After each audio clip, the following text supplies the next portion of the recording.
The Have a Ball golf tournament has raised more than $5 million for cancer since 2005, with 600 golfers, over 50 corporate sponsors, and some 200 corporations involved every year. It is one of the largest privately held golf tournaments in the nation. And joining us right now to tell us more about the great event is founder and executive director Bob Hammer. Good morning, Bob. How are you? Great. Thanks for having me. So, tell us about the tournament and why this is so significant and it's personal for you. Yeah, 20 years, $5 million raised is some staggering great numbers. Yeah, it's personal for me because I'm a two-time testicular cancer survivor. I was diagnosed in 1999 and then again in 2000 it came back, and when mine came back I had a tumor with a cucumber going up into my neck. So I ended up doing 26 rounds of chemo in 2000 and took about a year to go through that. Long story short was when I was going through my chemo, I read the book called It's Not About the Bike by Lance Armstrong. So I raised some funds, and this was long before Lance got in any other issues, but he had a great foundation at the time. Yeah. So my wife and I went down to Texas, got a chance to meet him, but more importantly, I got to meet his oncologist. And by chance, he listened to my whole story. I was supposed to have a surgery the next week at Stanford. And this was a Saturday. I was supposed to have a surgery 3 days later. And he said, you know, based on what you're telling me, I don't think you need that surgery. And if you have it, you won't have any more children, and you might not walk again because there was scar tissue that was on my spine and they wanted to remove it. Wow. Very long story short is we listened to this guy. We ended up not having that surgery. And a year and a half later, my wife Kim and I conceived our son, Josh. Wow. So our son Josh is now 21, and we've been doing this for 20 years. And the question I get asked a lot is, did you think that you would be doing this for 20 years? Absolutely not. Yeah. When I did it, I started with a goal. I wanted to raise $2,500 and send a check to the Lance Armstrong Foundation way back in the day and say, thank you for introducing me to this person. Yeah. And that first year we ended up raising $56,000, and it was like, what are you going to do next year? And we were all, like, my wife Kim and I, like, what do you mean next year, right? And here we go. And here we are 20 years later and $5 million. So some of the great things about having this for these amount of years are the relationships you make with the people, with the foundations that we give money to. You know, it started off as we would randomly send a check, and they would be, wow, this is all, who are you? And where did, right? The pandemic came in 2020, and some of these foundations that we had been working with for many years are now calling us, our little foundation, saying, God, I hope you can get this. I hope you can still do this during the pandemic, which we did.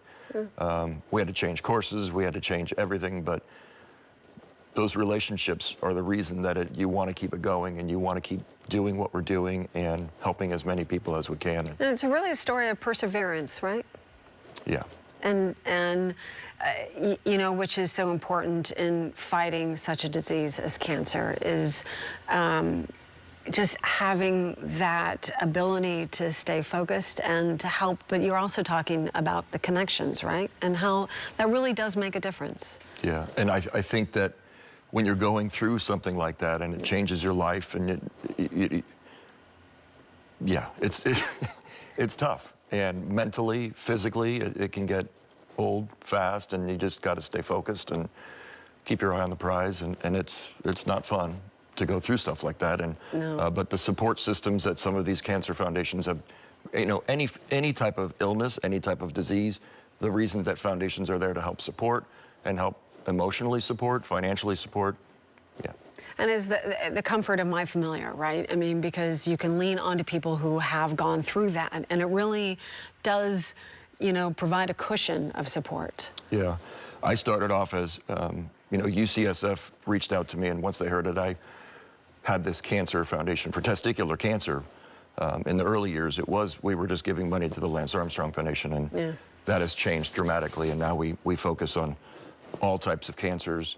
But where I was going with that was I got a phone call from UCSF, and they said, if a young man gets diagnosed with testicular cancer, would you be willing to talk with them?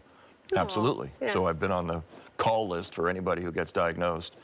But that's turned into the foundation, as the foundation has evolved and as I've evolved, I don't have to just talk to somebody who just had testicular cancer. We can talk about if you need support. I've gotten phone calls at 2 o'clock in the morning and spoken with a lot of people. And you and I were talking off camera about some of the unfortunate people that, you know, you deal with a lot of death, and you deal with a lot of great stories, and you have some sad stories too. Yeah. And I was going to say, Bob, you cannot make me cry on no, we're camera not. here. We're not doing that this morning. I've had 2 girlfriends die in the past 2 years, and it's just been heartbreaking. Yep. I have one of my best friends, Perry, is diagnosed with stage 4 brain cancer, and you know, and all the talk and all the rah you can do, and all the things that I've done for 20 years, and sometimes it just is what it is, and it's unfortunate, but you just keep going. How can someone get involved? You can reach out to me directly at haveaballgolf.com. Yeah. Get out there and play. Get out there and play. We've got. You hear that, all you golfers out there? We actually do have. I think Daria's a very good golfer. I'm going to call her out on that. Get her out there. I literally had a foursome drop last night at 10 o'clock at night. I do have one foursome available on Monday. You hear that, Dar? For our 20th anniversary of our golf tournament, and I'd like to just throw in that some of my longtime sponsors, Equinix and Clavia, have been a part of our events for many, many years, and we're so appreciative of their support. Well, we appreciate you, so thank you very much for getting up early and joining us here. Thank you for having me out. You're welcome, Bob. We will be right back.